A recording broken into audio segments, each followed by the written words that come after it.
Car seat safety stage by stage.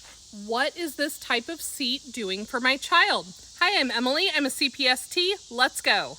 Stage 1 is rear facing from birth until a bare minimum of age 2, but ideally until the child reaches the maximum weight, height, or headspace limit for rear facing in their convertible or all-in-one car seat. After the infant carrier is outgrown, switch to a rear-facing, convertible, or all-in-one seat. Why rear face so long? What does this do for my child? When humans are born, our vertebrae are not solid rings of bone yet. They're 3 pieces that are connected by cartilage.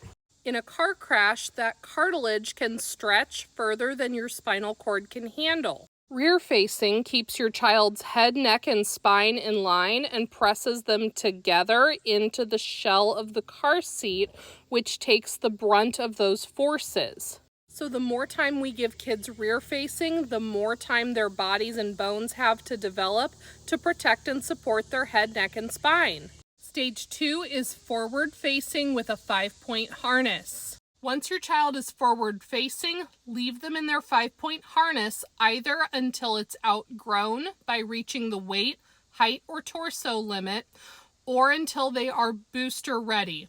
Most kids stay in the harness until somewhere between 5 and 7 years old. Why leave them harnessed longer? What is this doing for them?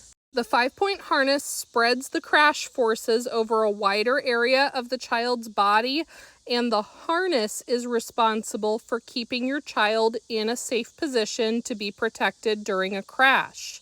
Let the harness make the safe choice for your child until they are mature enough to handle the responsibility of sitting correctly with the greater freedom of movement with the vehicle seatbelt.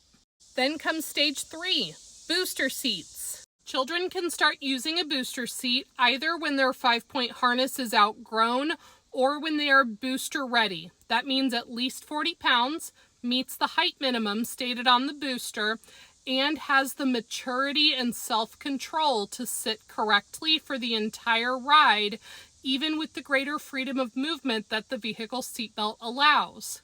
Start with a high back booster that provides a better belt fit on smaller booster riders, provides a physical reminder to the child to sit up correctly, and can offer some side impact protection and head support if they fall asleep.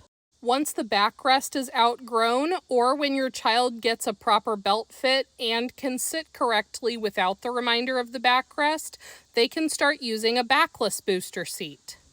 Most kids do need a booster until 10 to 12 years old. Why? What is this doing for them? It's positioning the adult-size vehicle seatbelt to catch them by the strong bones of their pelvis and shoulder, not by their soft internal organs, spine, and neck. Seatbelts are safety equipment made for adults, so kids need to be close to adult size to use them safely. Which brings us to stage 4, the vehicle seatbelt all by itself. Kids should use a booster until they pass all 5 steps shown here for a safe seatbelt fit.